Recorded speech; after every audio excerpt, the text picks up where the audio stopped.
Okay, so welcome back.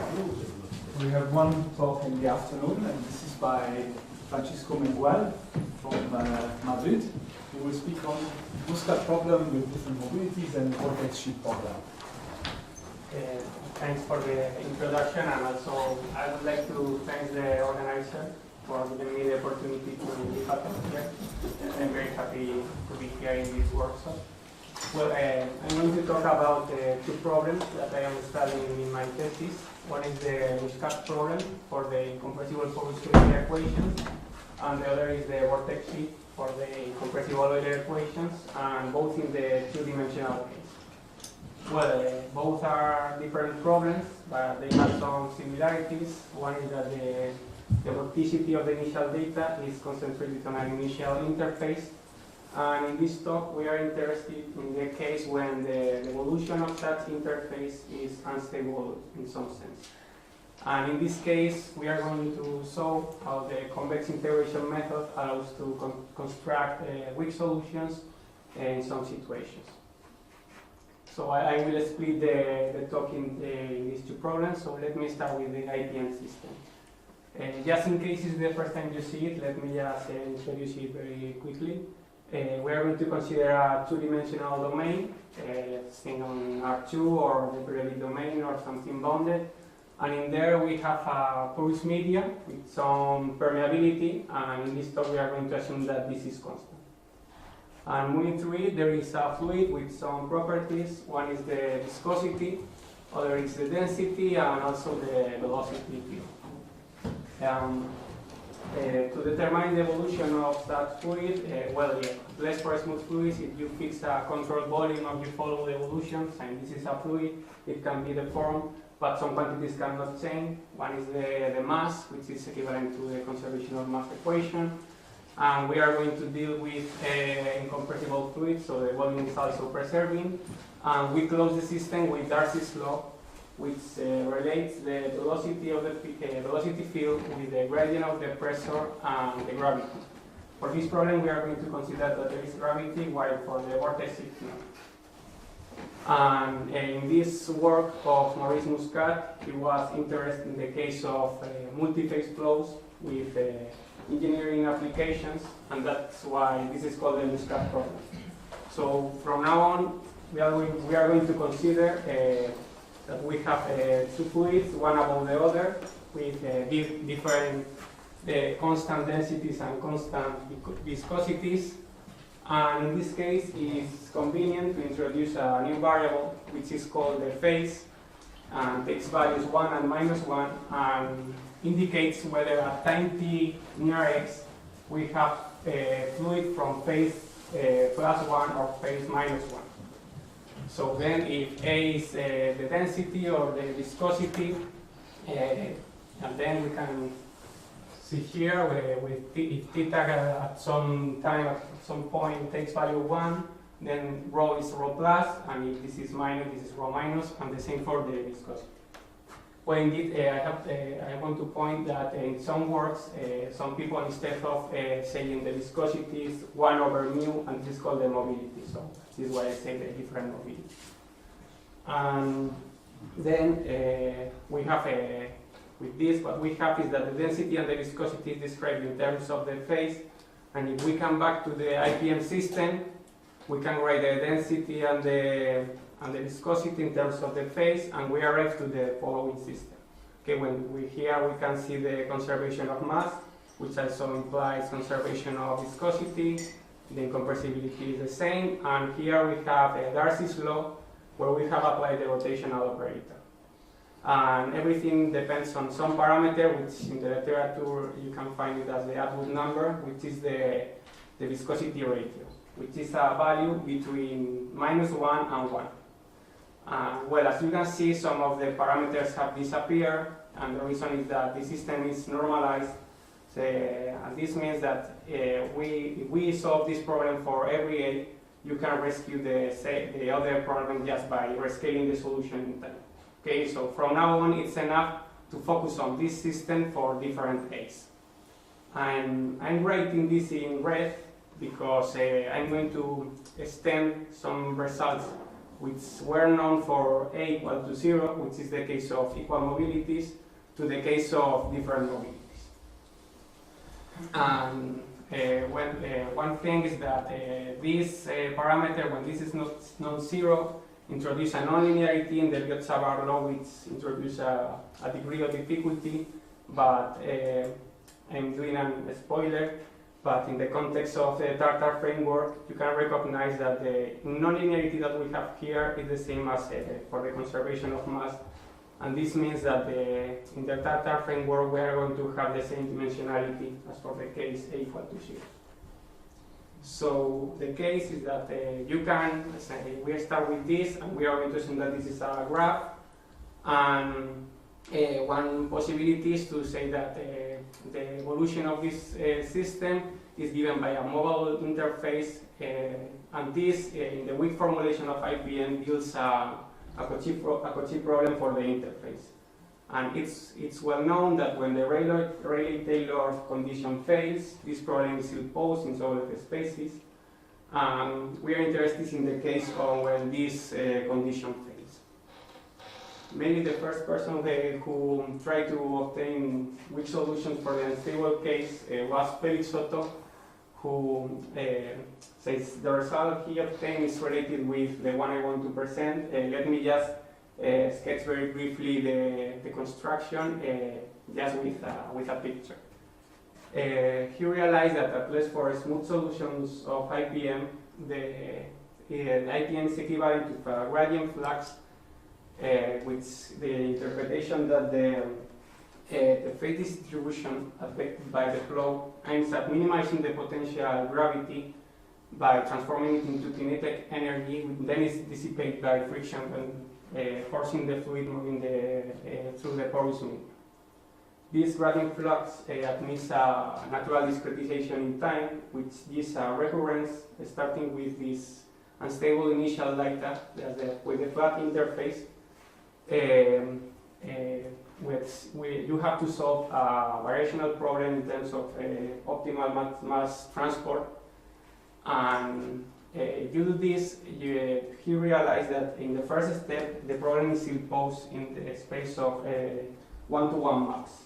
But by taking the closure in L2, he finds that this problem is well posed, and he finds a solution which is more or less like this.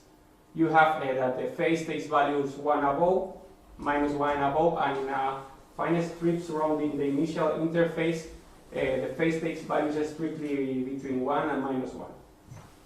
And the interpretation is that, well, this problem can be also needs a discretization in space, and what you see is that there is some interchange of blocks or, say, particles that we are trying to minimize this potential energy, but there is a penalization in space in terms of the Wasserstein symmetry.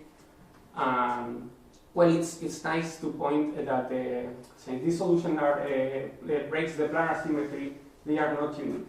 But when you pass to the limit, you obtain a unique solution, which is this solution which aims to be the microscopic solution of the problem.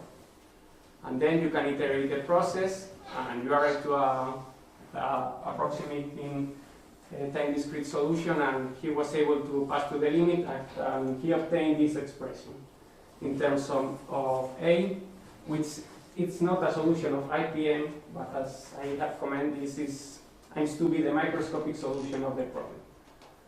At least the expression is a little weird, but at least for the case A equal to 0, what we have is more simpler.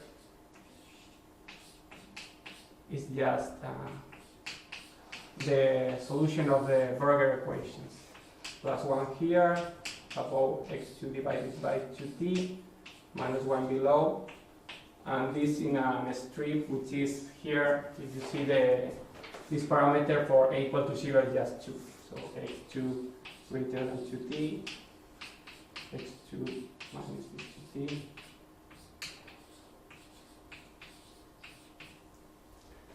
But the question of obtaining weak solutions of this problem was open until László Székelyhidi was able, by applying the convex integration method, to obtain weak solutions of this system for the case of equal mobilities. And essentially, this reverses the Otto's approach. You start with something that aims to be the microscopic solution, and then by adding localized smooth corrections, you pass to the limit and obtain weak solution of this problem. And the nice thing is that the subsolution that naturally appears here is a rescaling in time of the Otto solution. And then it's natural to ask if in the case of different mobilities we're going to find the same scenario, that we can apply the convex integration method and we are going to obtain the same subsolution. And the answer is yes, we can apply the convex integration method, and the subsolution that naturally appears here is precisely the rescaling in time of the solution of Otto. And this gives also the interpretation that the uniqueness result of Otto gives the maximal mixing zone when alpha goes to 0, goes to 1. We know more about this, the behavior of this solution inside the mixing zone. We call them mixing because if you look at each time slice, in every ball you always find amount of both fluids. Or in other words, you cannot find a ball inside the mixing zone where there is only amount of one of the fluids. And moreover, this you can give a uniform control of this amount of these fluids, and this depends on the subsolution of, which is related with the Otto solution. And just to give a picture, this is not the convex integration method. This is just a random walk with friends. Aims to give a picture of how these solutions may look like. Here we have the mixing profiles. This is the solution of the Berger's equation that is written here. And then with the other solutions for different A. So for instance, when A is less than 0, what we have is that the fluid which is above has a greater mobility, and then the particles can escape without many difficulties of the zone above, but while the others are closer to each other. Well, this result follows from a more general Higgs principle, which is in this is a theorem, which states that you can start with a subsolution. It's enough to find a subsolution of this problem, and then the convex integration method provides you infinitely many weak solutions. And subsolution here is a triple of a phase, a velocity, and a new term, which introduces a degree of freedom in your equation. So now you can see that this problem is easier to solve than when R is equal to 0. And of course, we want that this R must be 0 in the domain where the solution is smooth, while inside the candidate to be the mixing zone is not necessarily 0, but just something taking values in this open set. And well, why this open set? This is related with the Tartar framework. You can write the above system. We can write this as a new variable, okay, like m, for instance, and then the relaxation of IPM can be written as the divergence of some matrix equal to 0, when then you can write this in this way. And C is theta um, where m is the whole thing, and set must belong to the constraint set, which is the phase equal to 1 and m equal to theta. And then in the context of Tartar framework, this linear problem gives you the wavecomb, and so finally this set is the compatibility of the constraint with with the highly oscillatory solutions of the linear system, which is expressed as the lambda convex hull. Okay. Well, indeed, what you are seeing here is the lambda lamination hull of this set K, and indeed, I believe that this is the actual way, the lambda convex hull, but I have not checked it at all. But I believe that this is the same as the lamination hull. Well, to prove this H principle, yes, this follows from three hypotheses. One is that you must guarantee that you can construct these localized localized one-dimensional solutions of the linear problem, and this is very similar to the case A equal to 0. The second one is that this set contains large enough lambda segments, which is more complicated because these parameters introduce complicate the computation, but this can be done. And the third one is that you need some compactness in some LP spaces. If you want to obtain compactness in L infinity, you need a bounded subset of this. And this is something that I'm working on it, but I haven't finished it yet. And the other is if you want a bounded in L2, for the case equal to 0 is almost trivial, because the velocity is a multiplier of the phase, then this is bounded, and just by coming to this equation, this gives you a bounded for M. But here, what you have is that the velocity is a multiplier of theta and also for M. And this gives you an implicit relation. But indeed, the first time I tried to put that we have a compactness in L2, I only obtain it for a small x. But if you do this more carefully, finally you are right that this holds for every a between -1 and 1. And well, this is the difficult part indeed. But once we have proved this theorem, the proof of the existence of weak solutions for the unstable Muskat problem is very easy, at least for the flat interface. Since the initial velocity is 0, let us assume that we have the velocity equal to 0 for every time, and let us assume that the subsolution only depends on the vertical variable, and then you look at the Hall condition at this reads this expression, which suggests to take R in this way for parameters alpha between 0 and 1. With this, of course, the invariance, the incompressibility is satisfied. Darcy's law can be checked easily, and the only thing that must be checked is the relaxed conservation of mass. But it gives you this equation, which is a Burger's type equation, and the units. You can obtain here several solutions, but the one which is an entropy solution is just precisely this one given for the Otto solutions for different A alpha between 0 and 1. This is more or less that I want to say for the Muskat problem for different mobilities. Now it will be very interesting to see what happens with a non-flat interface, but I haven't had time yet to work on it, but I expect that this can be done.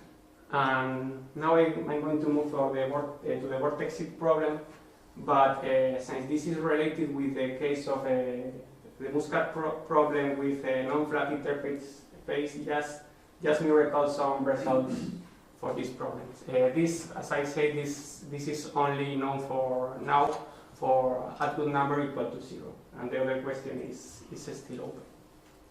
So Ángel Castro, Diego Córdoba, and Daniel Faraco was able to obtain weak solutions for the Muskat problem, starting with an initial data in an initial interface in H5, which is a graph which determines an initial data, and they did this by taking the subsolution as an adaptive version of the case of the flat interface, which is 1 above -1 below the mixing zone and inside with a linear growth. And then once you have determined the phase, the velocity is given by the Biot-Savart law, and finally you only have to solve the problem for relaxing term. And this gives you an equation for the curve, and they showed that this can be solved. After that, we also saw that we were able to quantify the amount of all fluids inside the mixing zone, which is related with the sub-solution, in the sense that if you look in a big enough region inside the mixing zone, you can know more or less which is the amount of all fluids, with some error which is inherent to the unpredictable nature of this phenomenon. And due to the Lebesgue differentiation theorem, if you look in a very, very small region, you cannot say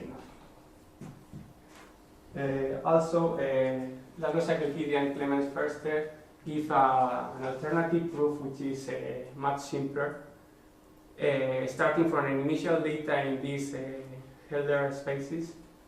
The idea is that instead of taking the sub-solution linear in the mixing zone, you can take, because this is a choice, you can take that this is 0 inside the mixing zone.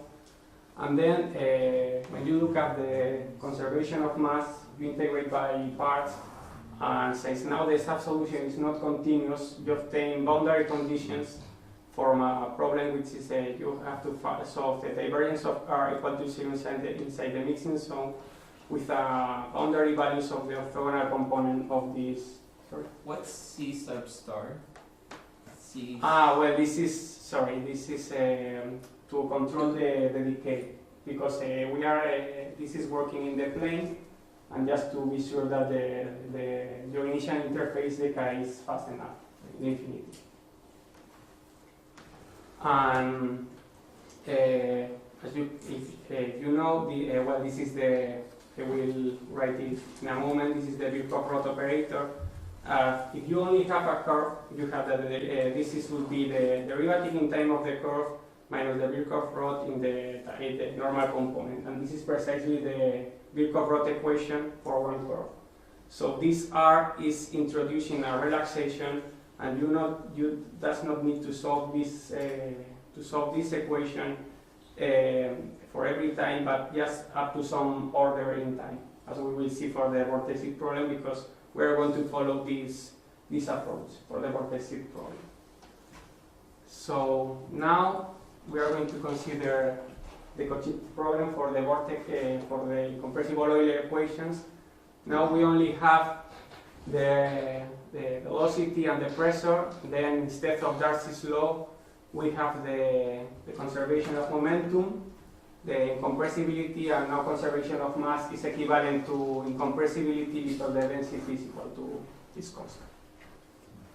And we are focusing on the case when the initial data, its vorticity is concentrated on an initial interface, and we are going to focus on the case of closed curves, because now we don't have gravity and we can consider this case, and the main reason to do this is that when you work with the Birkhoff-Roth operator, if you are in a curve, in a closed curve, you don't have to work with the tails, and this reduces the computations. And once you have this, the initial velocity is recovered by the Biot-Savart law in this way. When here we have the vorticity density and the initial curve, we assume that we are going to assume that it has a certain Euler regularity with no self-intersections and regular. It is well known that then the initial velocity is smooth outside this initial interface, while with well-defined traces, dependently if you come from one side or from the other. Similarly to the Muskat problem, you can try to solve this because the vorticity is transformed. You can assume that the evolution is given by a vortex sheet, so we have that the vorticity is concentrated for all times in a curve.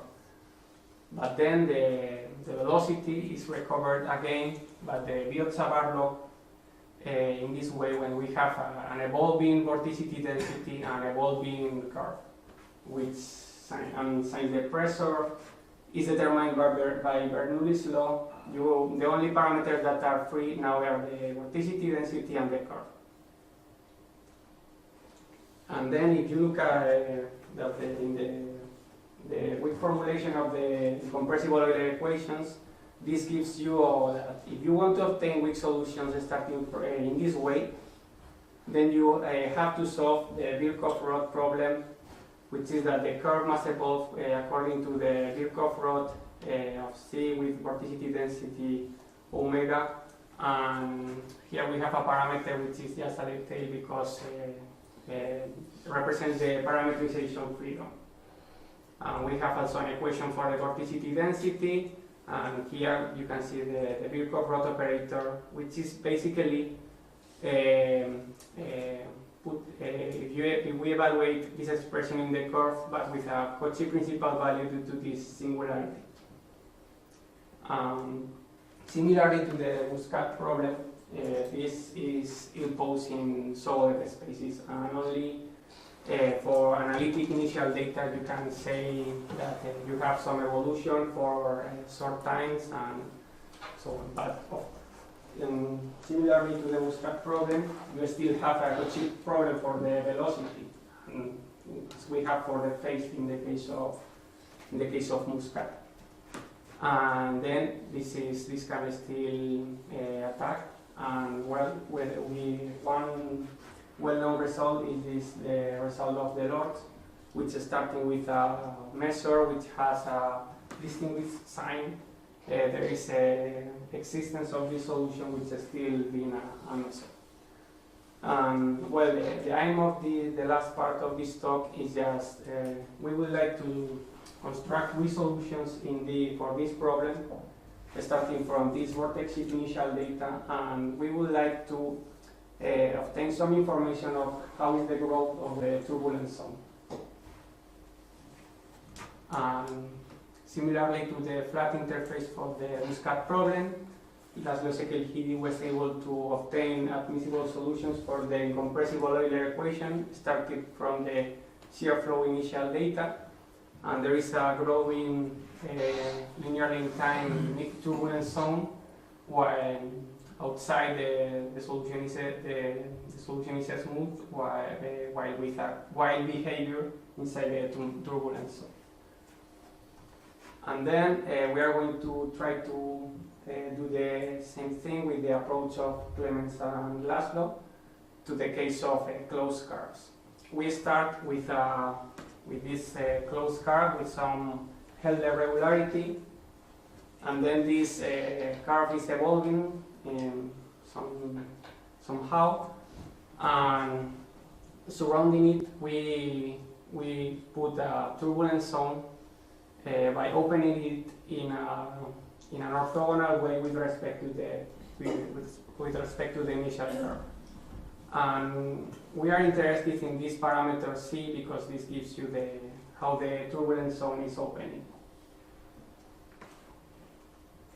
Then the further result is that by applying this method of convex integration, starting from an initial data which we have an initial curve with this regularity and vorticity density with this regularity, we can construct infinitely many weak solutions to the incompressible Euler equation starting from this initial data. The thing in this theorem is that just in this first approach, C is not determined. C can be whatever, and of course this does not give us a satisfactory result.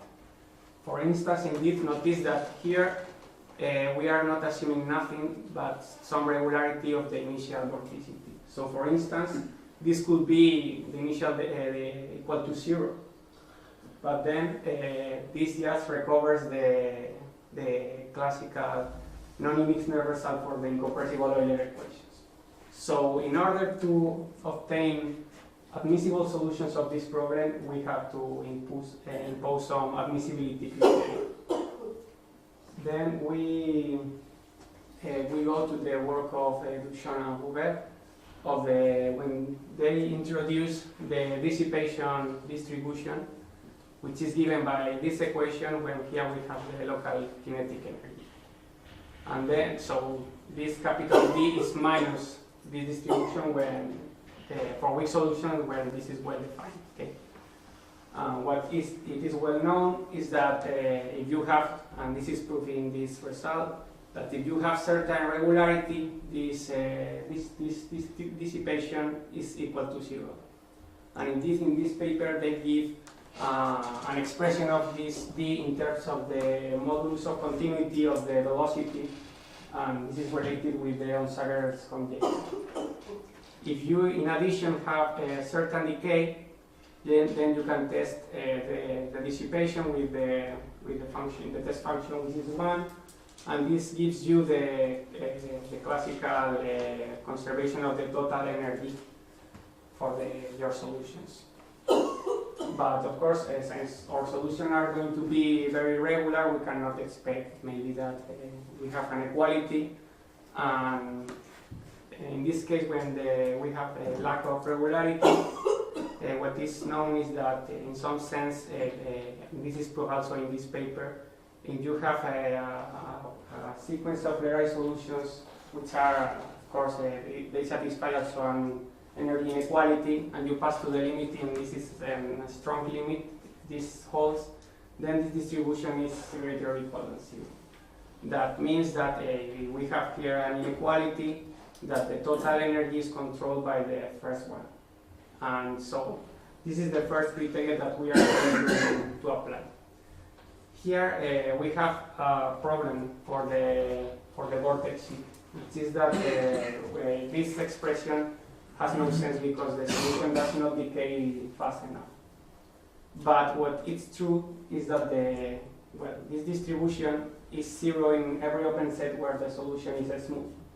And then this distribution is going to be a measure supported in the turbulence zone. And then this expression has sense because you only need to taste the dissipation in a region with you have to taste the dissipation only inside the turbulence zone, and then this expression has sense. So we can define in this context a weak solution which is globally dissipative if this expression is greater or equal than 0. Then if you compute the distribution, you integrate by parts, you are able to give that this is a measure supported in the turbulence zone, and most of the terms are of order T, so they disappear, and the only term which plays a role is this one. And then we need to ask a little more regularity on the initial data, and of course we cannot assume that this is 0 because otherwise this is false. But in this situation we can construct this weak solution with the convex integration method, which are globally dissipative. Well, all these results, of course, are for small times, okay, with a time dependent on the initial regularity and also on the chord arc constant of this curve. And well, so here we have a first global bound of the growth of the turbulence zone. So now C, which depends on S, cannot be whatever, cannot be as big as we wanted because we have this term here. So this suggests that the growth of the turbulence zone, the local growth of the turbulence zone, depends on it's proportional to the vorticity. But then, as I said, this only gives a global control of the growth of the turbulence zone, and then to determine more things, we impose, we take the distribution and we taste it with, in small regions of the turbulence zone. So here we are not going to be able to test the dissipation with all the possible tests, but let us, in our first approach, introduce a class of tests which aims to give a first local bound of the growth of the turbulence zone. So let us fix the class of test functions which are balls with center in the initial curve with a certain radius, greater or equal than some epsilon that we prescribe, and we consider the cylinder which takes this volume also in time. And then we test the dissipation of this weak solution with these cylinders.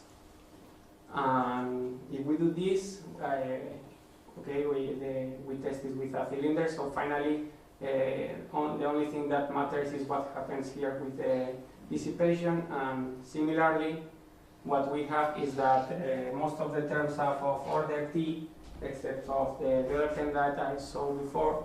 And then this gives you that starting from an initial vorticity density, let us first say that it has fixed sign and an initial curve, simple and regular. Then you can construct locally dissipative weak solutions for every of these balls, starting from the vortex sheet problem with this regularity. And you have this bound for the turbulence zone. Okay, we could put here a 0 if this is going to 0, and then at some point this is 0. But this introduces a technical difficulty when you analyze the Birkhoff-Roth operator. And then in a first approach, we have tried to avoid this point with this notion on epsilon locally dissipation. And well, if we have a vorticity density which only changed its sign in infinitely many points, then for any epsilon, we can construct infinitely many epsilon locally dissipative weak solution to the incompressible Euler equation, starting from the vortex sheet initial data.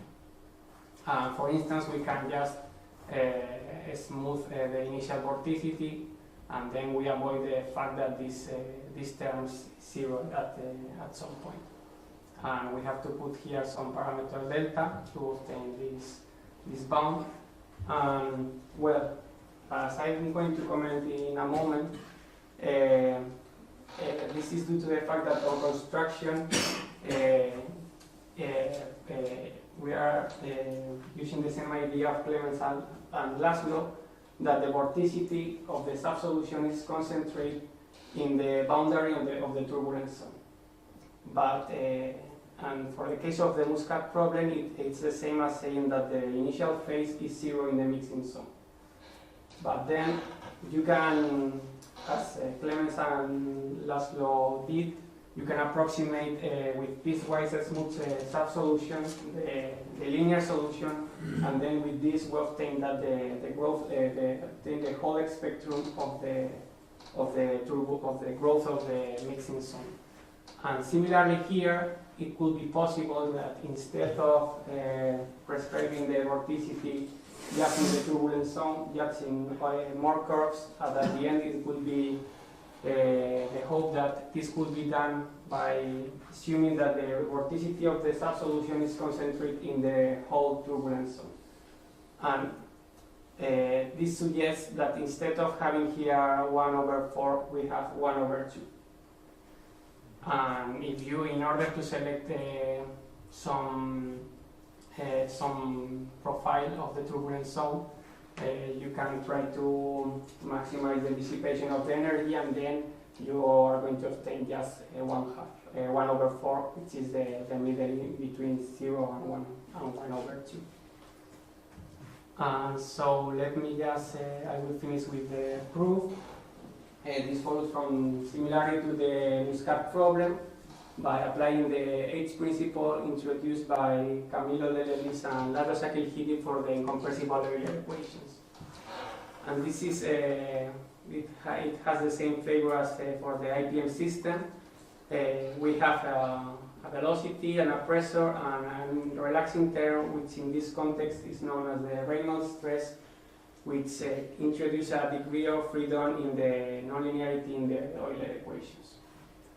And similarly to the case of the Muskat problem, we need that the R must be 0 outside the candidate to be the turbulence zone. So outside here we have a smoothness and the solution is the same.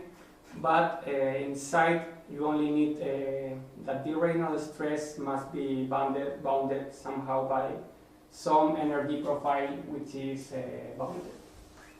And here what we have, this is the largest eigenvalue of the traceless part of the Reynolds stress. So as for the Muskat problem, what we need is to find a sub-solution, and then directly the H principle provides you infinitely many weak solutions. The assumption is as for the Muskat problem, we are going to assume that the vorticity of the sub-solution is concentrated on the boundary of the turbulence zone. And we need to impose that these vorticity densities are equal to the half of the initial vorticity plus the derivative of something, because we have to check a conservation of vorticity for the sub-solution. And similarly to the work of Clemens and László, the problem suggests that it's enough to prescribe the curve and now also the vorticity density up to some time, which must be determined. Then once we have choose these ansatz, the velocity is given by the Biot-Savart law. Well, because now look at here, we are going to find the triple of the subsolution. The first one is just determined by our choice that the vorticity is concentrated on the turbulence zone, in the boundary of the turbulence zone, and it's given by this expression. And then, as before, we have that the velocity is smooth outside the boundary of the turbulence zone, while with well-defined traces, depending if we come from one part or from the other. We have here the Birkhoff-Rod operator, but with these tangential discontinuities. We have here minus and well, I think here is a plus, because we have a discontinuity a jump in the velocity in these interfaces. And the Birkhoff-Rod is again nothing but evaluating this expression in the two curves. But here we have a Cauchy principal value because we are integrating in the same curve, and we have a singularity, while here this singularity disappears, only depends on time. Then, I say that we are considering closed curves. The good point is that this simplifies some of the computations for the Birkhoff-Rod operator, because you can forget the tails. But we have to pay that now the domains are some of the domains are simply connected, and this introduces we have to take care about this, but at the end it's not important. That's a detail that we must take in. So since we are in a simply connected domain, well, if we were in a simply connected domain, then the velocity is just a gradient of our harmonic function. But since we are not in a simply connected domain, we have something more, which is nothing but the circulation. Okay, but if we put here this term, then we have the gradient of a harmonic function. And then the pressure of the subsolution is given by the Bernoulli's law. So this is indeed this is just a definition for the P, which by taking the gradient we have this equation outside the turbulence zone when the solution is smooth.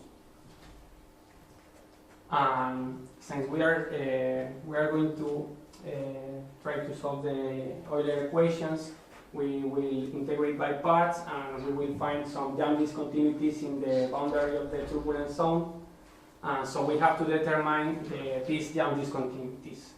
The first one is the jump in the pressure, which can be, there are two jump discontinuities because we have two interfaces, the boundary of the turbulence zone. And you can compute it and you arrive to this expression, which indeed, as we it's just the tangential part of the equations for the classical vortex shift problem. So if we will only have, if we was only have one curve, we will have here precisely the tangential part of the equation for the vortex shift. And this gives, since this must be 0, this implies that the jump in the pressure, if you only have one vortex shift, must be 0. But for the sub-solution, this is not necessary because we have no freedom. And at the end, what happens is that this equation must be solved up to some order t. And then the jump in the pressure is like ODT or ODT squared. Then, similarly to the Muskat problem, we have just these two first terms, and we only need to find the third one, the Reynolds stress.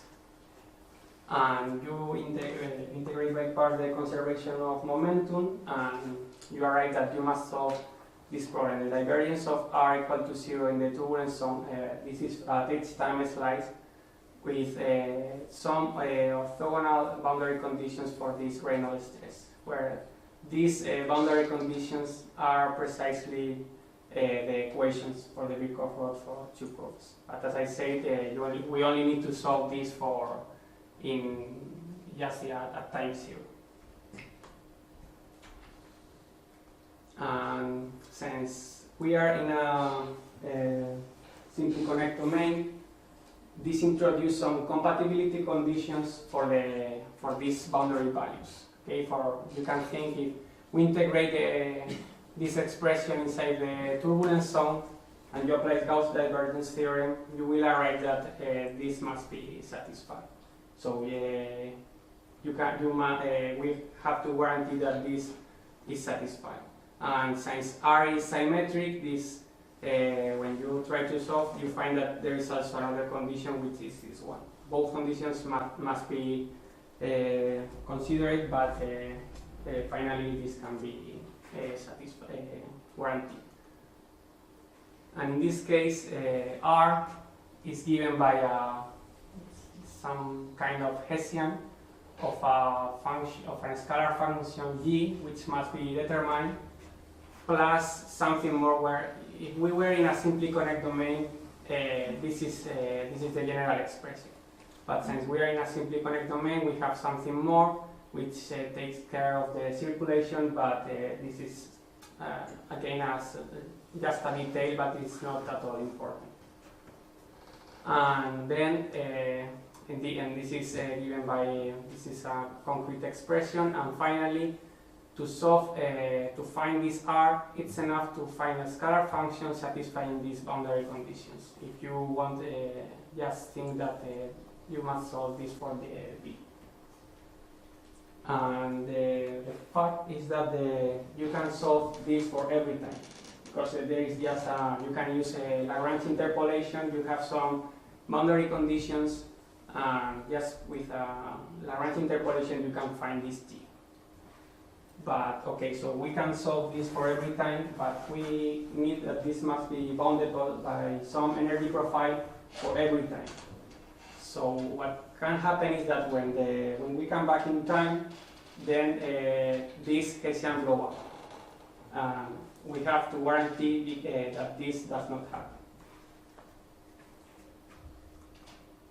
And if we write now this capital G with it push forward, we arrive that the R is uniformly bounded in time if and only if we have this control of the G in every time we take a derivative in the vertical component, we have to guarantee that this is of the same order, up to some k equal to 2, because we have two derivatives here.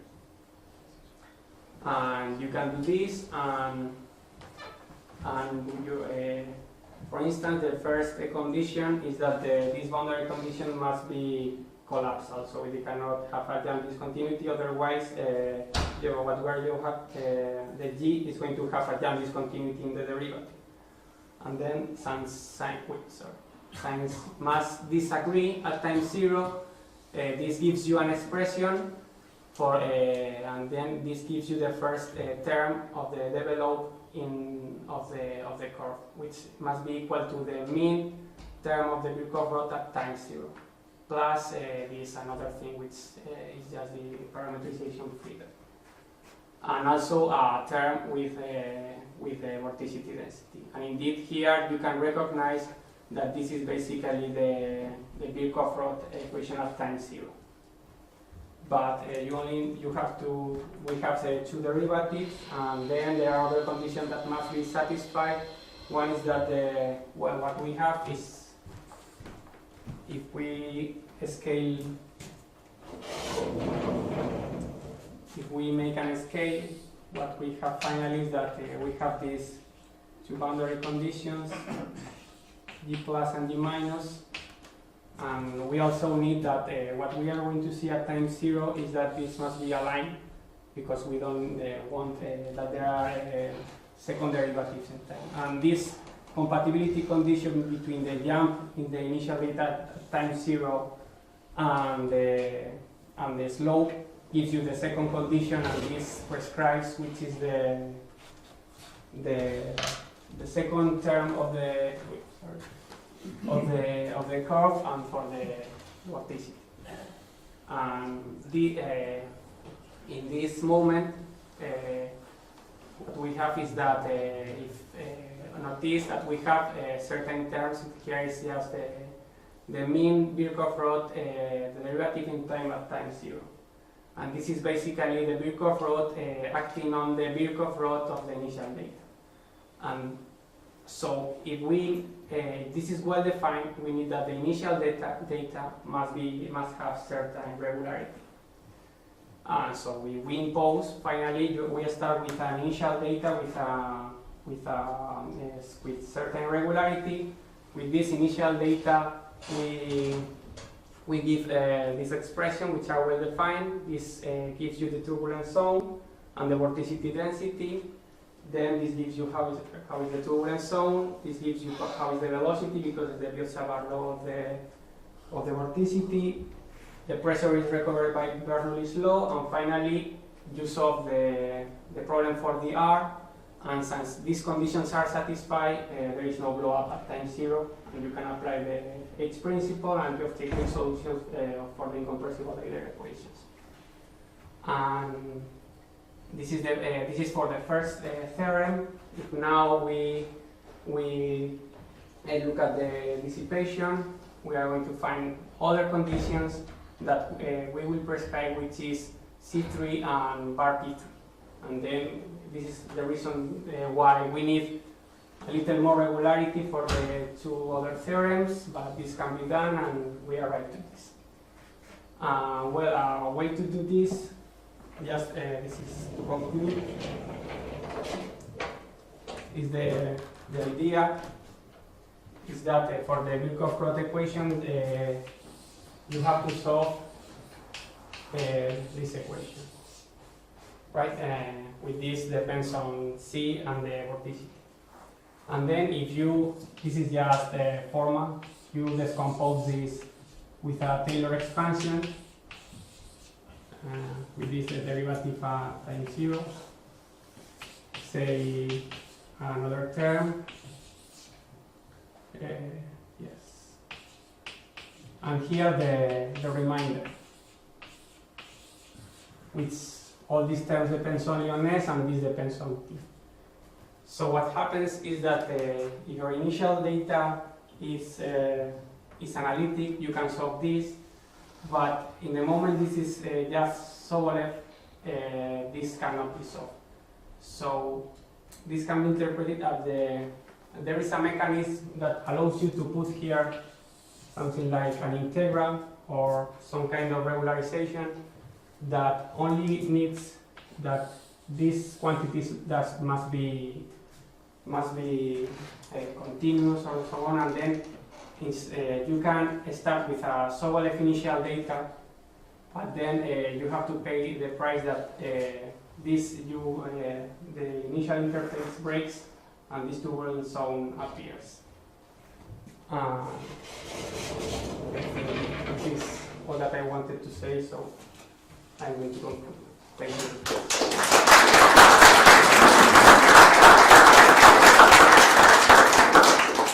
Thank you very much. Are there any questions? At the very beginning on the porous medium equation, you constructed a subsolution and you said that you found the correct entropy solution. What kind of selection do you use there to define what's the correct entropy solution? Well, this notion of entropy flux pairs, which indeed, well, can come back.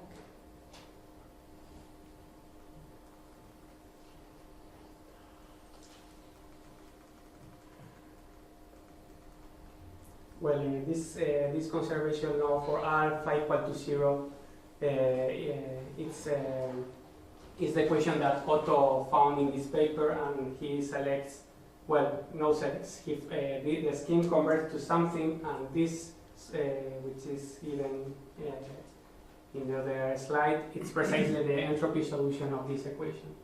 Well, indeed, I want to say that if you look in the paper of Felix Otto, this is not exactly the equations, because in this paper the phase, instead of taking values 1 and minus 1, takes values 0 and 1, but just by a simple changing of variables you arrive to this equation. So, I mean, when you look at this kind of convex integration solution from the Muskat problem with A, so it corresponds to particular homogenization measure. Measure, right? Can you say a little bit about this homogenization measure? What does it imply? So supposing that, for instance, this would be not only a weak solution, but a weak solution which was approximated by characteristic functions, right? Mm-hmm. Well, indeed, I don't know much more about this kind of homogenization, so I don't know.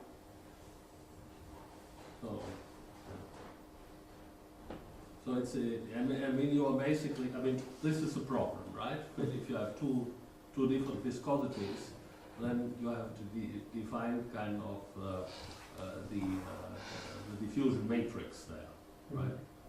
And so implicitly you construct, of course, such a matrix. And is this are all the solutions, let's say, compatible with what we know about the homogenization matrix according to the theorem of the geometry? No, I don't know. You can't say no. Can you say? I have to say, I don't know what you're talking about.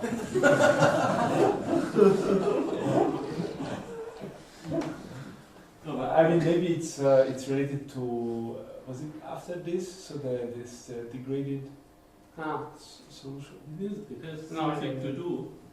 You see? Yeah, the degraded ones. Your work with Ángel and Degraded. Yeah. No, you said so. It was one. Yeah. So because so these weak solutions that they, I mean, you explain. So. What were you saying? You should explain what you mean by degraded mixing solutions. Because it might be related to the theorem of de Giorgi. So what is a degraded mixing solution? Okay. So yes, when I say that the mixing means that this property that if you look at a ball, there is always a multiple fluids. And the degraded is that there is some bound of if you, well, there was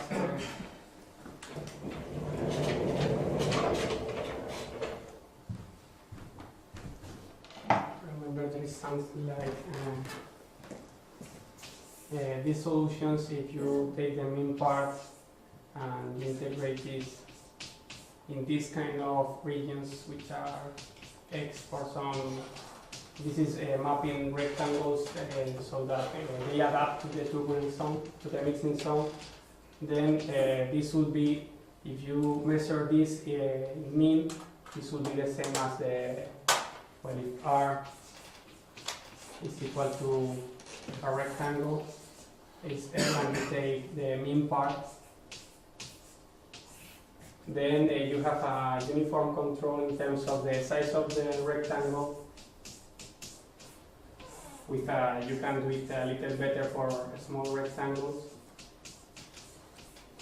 And you can say something more that this depends on the proximity of the rectangle to the turbulence, to the mixing, to the boundary of the mixing zone, in the sense that where the fluids start to mix, you have better control of this quantity.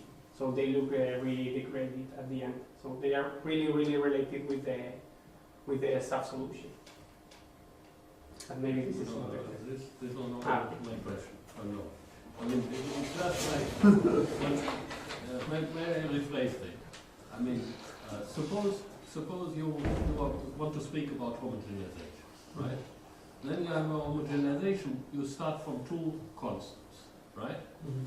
And you want to see, I mean, I want to understand a little bit what is the relationship between the convex integration on one side and the construction of homogenization measures on the other side, right? Mm-hmm. So the geometry tells us something about what kind of matrix we can expect, right? There is this kind of lens shape for the eigenvalue decomposition. And my question was very simple. When you speak about that, do you in this construction, do you get all the de Giorgi matrices with your? Sorry, but I don't know. It's a different problem. We are talking about conductivity. This is a different. This is a different relaxation. Yeah, but I want to say inequality gives you the full relaxation. So in a sense, it's the it. analogous result to the de Giorgi. So you say you can get all of them? Yes. All of them. But it's not lens shape. It's a different. I mean, it's given by this Burger's type. So you say you cannot get all of them? You get it. No, you get all of them, but it's not a lens shape because it's a different problem. It's not a different problem. I mean, I'm asking, I mean, we have the homogenization problem for this equation. And part of this is exactly writing down the homogenization matrix in the mixing zone, right? That's part of the problem. It's not in the convex integration and subsolution formulation. We don't see it at the moment. But I was asking, what is the relationship between these two things, right? If I'm looking at the de Giorgi approach, that I mean, you ask for kind of all the possible limits without the equation, yeah, which you have. I think it's a different problem. But The question is, does it have a different answer? no. It must be smaller, yeah? Cannot be larger, otherwise Yeah, it's smaller. Yes, Yeah. sure. It's a different answer and it's smaller. It's strictly smaller. Yes. Can you somehow go even further and say what it would say about the microstructure that you have there? No, I think. There's an evolution problem here. In the Giorgi there is no evolution. That's exactly what I meant. Okay. So But I don't know how much of this to capture here. Yeah? Because I mean I should maybe a little bit say why I'm asking. I mean, if you have a mixing zone, you have always an alternation of stable and unstable surfaces. Is that taken into account, and does it lead to the difference between these, or is it a completely different problem? I don't know. I have to think about it. it's a good starting point for the coffee discussion. Thank you very much.